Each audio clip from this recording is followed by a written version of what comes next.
Welcome back, everyone, to the podcast series When God Appeared in History and What Science Cannot Explain.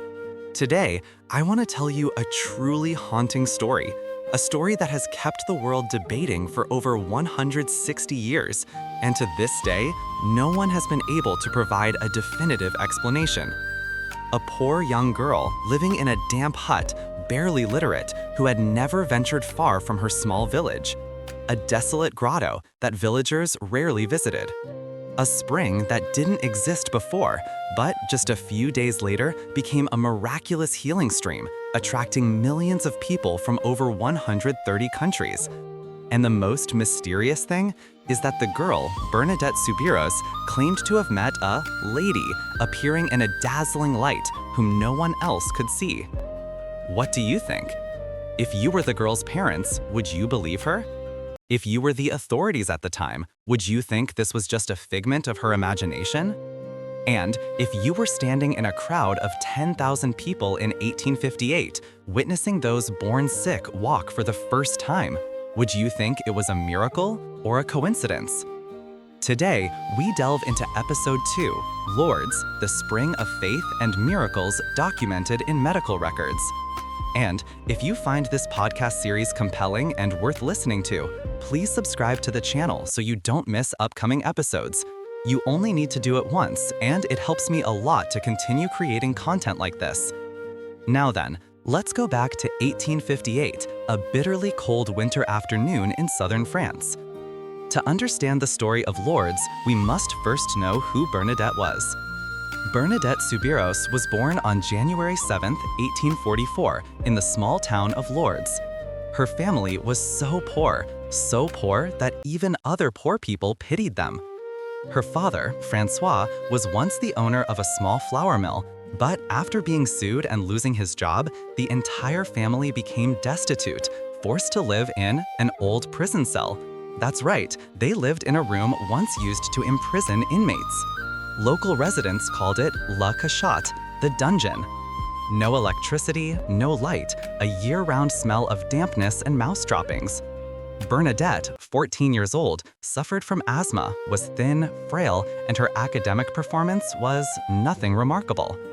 No one thought this poor girl would become the figure who would draw the church, authorities, doctors, journalists, and thousands of people to a desolate grotto to question her. But everything began on February 11, 1858. That day, Bernadette went to gather firewood with her sister Toinette and friend Jean Abadi. It was so cold that the river water had frozen into chunks. The three girls were about to wade across a small stream near the Massabielle grotto when Bernadette heard a rustling sound, like wind, but not quite like wind. She recounted, "I looked up. A soft white light appeared. In it was a lady. She was indescribably beautiful. Everything around her was bright, but it didn't hurt my eyes." Bernadette described the lady, wearing a white robe, a blue sash belt, a golden rose on each foot, holding a rosary. The strange thing, her sister and friend saw nothing. Initially, Bernadette thought she was hallucinating, but the lady did not speak, only smiled gently, then vanished after just a few minutes. The girl ran home to tell her mother, but Louise, already worn out by poverty, snapped, "Don't talk nonsense, there are no devils there." 2 days later, Bernadette returned to the grotto. The lady appeared again, and this time she gestured for her to come closer. Bernadette recounted, "When I knelt to pray, she also made the sign of the cross, but more beautiful and solemn than anyone I had ever seen." This later caught the attention of theologians, because evil spirits, according to doctrine, cannot make the sign of the cross with the solemnness of a saint. Villagers rush in as rumors spread like wildfire. Lourdes was a small town. A strange rumor spread very quickly, especially when the subject was a gentle, poor girl. In subsequent apparitions, February 18th, 20th, 21st, etc., the crowd grew larger each day. Some days, up to 200 to 300 people stood packed together to watch the girl talk to the invisible person. Try to imagine dozens of people kneeling, holding their breath. The young Bernadette looking up into the air, eyes sparkling, talking to someone they couldn't see. Some burst into tears due to the pervasive, sacred feeling, a scene straight out of a movie. And then, the most illogical event: go drink from the spring. On February 25, 1858, during the 9th apparition, the lady said to Bernadette, "Go drink from the spring." But the problem was, there was no spring there. Only earth, mud, rocks, and moss. Bernadette recounted, "I looked around. There wasn't a drop of water. But she had told me to, so I dug into the ground. And then, murky drops of water seeped out. The crowd whispered, 'She's crazy. She's putting on a show.' But Bernadette continued. She drank the muddy water, washed her face, prayed. A few hours later, the water became clearer. A day later, it began to flow more strongly. By the end of that week, it became a true spring, never running dry, even to this day, 167 years later. And then, the unthinkable happened. The first sick person was healed. The first was Catherine Latapi, a woman whose arms were paralyzed after falling from a tree. On March 1, 1858, upon hearing about the water, she hobbled there. She touched her hand to the spring. Immediately, according to her account, her fingers moved again. The pain vanished. Her hand returned to normal. She returned home and that very night gave birth to a healthy baby boy. Later, the story was recorded by the press and kept in the church's investigative files. The next people, those born blind, those with tumors, those with tuberculosis, those disabled for many years. Many were confirmed to be inexplicably healed. Let me ask you honestly, if you lived back then, would you believe this was a miracle? Or would you think it was just a psychological effect, strong belief leading to self-healing? Try to answer, even only to yourself. Leading to government intervention, prohibition, and a battle of faith. Rumors of healings annoyed the local authorities. Reasons? Fear of public agitation, fear of disease spreading from the dirty spring, fear of superstition among the people, and most importantly, they thought the girl was fabricating stories. They'd interrogated Bernadette more than 20 times. Once, the judge asked, "Why do only you see her? Why did she choose you? Do you know you're disrupting the entire town?" Bernadette simply said, "I don't force anyone to believe me. I only tell what I saw."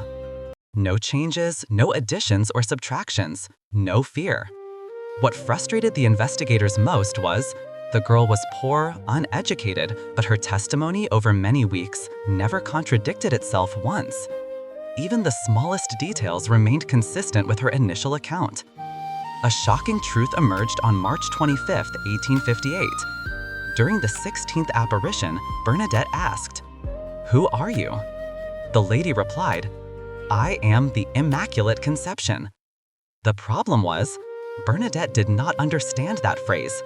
She was a poor, barely literate girl with no theological education. But that very phrase was a dogma proclaimed by Pope Pius IX just 4 years earlier, in 1854. A poor child, uneducated, with no access to newspapers or books, could not have invented this phrase herself.